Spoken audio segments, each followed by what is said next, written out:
لا خليك معايا دقيقة بس، مش وقته اللي تقلب الفيديو خالص. انا صحيت من النوم ببص، الواحد نايم كسبان وفرحان. الست ام جودي بتاعت حادثة حدائق الاهرام طالعة بتتكلم ازاي وبتقول ايه، وانا عشان مش لاقي لها صورة فتخيلت لها صورة، واغلبكم اظن هيوافق بعد ما يسمع الصوت هيحس للصورة. يلا نسمع عن الست المستفزة دي قالت هذه ايه انا هعدي كمان. عليك. جودي بتقول لي انا عايزه اتخطب، تتكلم مع اصحابها، فبعتت لمروان بتقول انا عايزه اتخطب، نوع من انواع الهزار يعني. الكلام ده مظبوط على التليفون بتاعها. يعني ألف ف بسم الله الرحمن الرحيم. ايه التلوث اللي سمعته ده؟ يعني انت بتقول عايزة تتخطف، تمام؟ واتصلت بصحابها وقالت لهم عايزة تتخطف، وقالت لك وقالت لمروان، وانت عادي لو وافقتي لا تتخطف وهي لابسة اللبس ده مع مروان في السن ده في عربية لوحديهم. هو لو اوبن مايند مش اللي هيبقى للدرجة دي طبعا، انت كده بتحب تداري بس شكلك هتطلي. نسمع بقى بتاعها الباقي. راح قال لها خلاص الجهاز انا جاي هعدي عليك عشان اخطف. جودي جت ومروان جاب العربيه قدام بيت ملك صاحبتها، وجودي خرجت من عند ملك صاحبتها وركبت معاه العربيه. طلع بيها على شارع الجيش. جودي ومروان بعت لها قال لها جهزي عشان هاجي اخطفك. حصل وانت عارفه كده وما خفتيش يبقى سلسهم كده الشيطان. ده انا كده ممكن اقول مثلا فعلا مروان ما كانش هو اللي بيسوق، ومعاكي حق جوجي ما كانش بتسوق. امال ايه اللي حصل يا موافق؟ اقول لك يبقى مروان كان قاعد بيسوق وجوجي على حجره. ما اكبر دليل اللي خلاها تيجي تنقل ورا وهي قاعده جنبه، واللي حصل واللي هتسمعه. ركز كده في اللي جاي. ملك عدد 25 طن طلع بيها على شارع الجيش، ومن شارع الجيش خدوا يا دوبك مثلا 3 4 دقائق بالظبط. هو المسافه من مكان ما خرجوا لمكان ما عمل حادثه 3 4 دقائق بالظبط بالعربيه. بعدين 3 4 دقايق وصلوا. وبعد كده عشان شارع الجيش اللي مش عارفه ده شارع كبير حوالي 3 4 كيلو، تمام؟ يعني ده كله مروان اللي كان سايق وجا عند الحته دي كلها في 10 ثواني حصلت الحادثه. يعني مروان ما عملش حادثه في اللي رايح ولا جاي ولا وحبكت يحصل في الحته اللي هي مثلا منطقه سكنيه.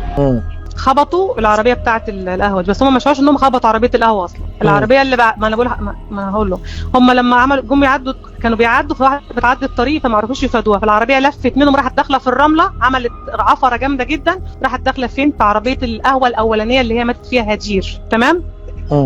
العربيه بعد كده فضلت سحفه مشيت بيهم عشان طبعا كانت على سرعه، فضلت سحفه بيهم بعد ما خبطت هدير، فضلت سحفه جوه بقى في البطيء لحد ما وصلت للعربيه بتاعه القهوه اللي بعدها ووقفت. كان في بنت واقفه برضه على العربيه دي. البنت دي شهدت النهارده في النيابه ان العربيه وهي جايه من بعيد، انا عيني في عين مروان هو اللي كان ماسك الدركسيون وسايق، وكمان الدركسيون كان بيتهز منه بيرجلش منه كده، ما كانش عارف العربيه عايمه منه. ركز بقى مش في الكذب، في التلوث السمعي اللي هتسمعه ده.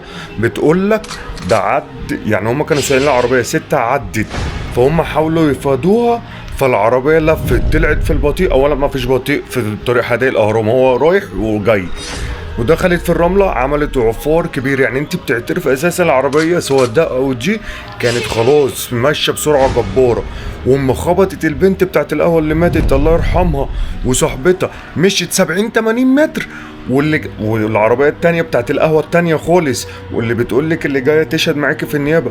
شايفه؟ يعني انا لو انا مثلا عربيه جايه قدام انا هركز وابص على السواق ولا اجري في لمح البصر بشافع عفار؟ يا لهوي.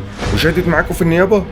طب ما قالتش بقى كمان انتوا دفعتوا لها كام ولا ايه؟ الست بقى اللي هي عملت الفيديو اللي كانت بتقول لها منك لله حسب الله ونعم الوكيل دي، جت برضه النيابه النهارده واعترفت ان انا ما شفتش البنت. طب انت قلتي وفضلتي صورته اللي هي كانت سالت، انا قلت على كلامهم ليه؟ لا بقى ركز بقى على الست اللي بتتكلم عنها دي. الست دي اللي هي يعتبر صورة الحادثة، كل الناس شافت ومفهوم منها اللي كانت بتدعي عليها وهي بتضحك لها المستفزة الباردة اللي انت طالعة باردة زيها. شهدت في النيابة اللي لا مش هي. يا حلاوة المولد. اسمها جودي، دي جانا دي صاحبتها، وجانا دي برضه جت النهارده النيابه وقالت برضه ان هي كانت راكبه ورا ما كانتش راكبه قدام، بس الكاميرات جابت بقى ان جودي كانت راكبه قدام مش ورا. يعني هي لما خرجت من عند ملك صاحبتها كانت راكبه ورا في العربيه مع مروان بالظبط. لا وبتقول لك صاحبتها جت تقول في حادثه هي ولا ركبت معاهم ولا شافت معاهم. انت ركز في الاحداث، ركز. بتقول لك ولا ومش فارق معاها مين ركب قدامه وكان مين ركب ورا وايه اللي حصل في اللي خلاهم بدلوا كده. يعني مثلا الشيطان ما عتبش عليهم على جنب كده ولا اي حاجه. طب الفيديو جاب هو اللي سايق وجودي هي اللي راكبه جنبه بقى او ورا ايا كان فين مش مهم. مين كده المدان؟ مين كده اللي كان سايق؟ ما هو مروان واضحه اهي. ما هي مظبوطه اصلا بالفعل، هي مظبوطه وتحريات النيابه جابتها النهارده. يعني كمان بتكدب النيابه العامه وتقول لك لا اصل ده قالوا من هنا ودي قالت نازل من هنا، وده كله ده انت جيتي عارفة تكحليها عميتيها خالص. اشترك في القناة وانا هبهرك في الايام اللي جاية دي.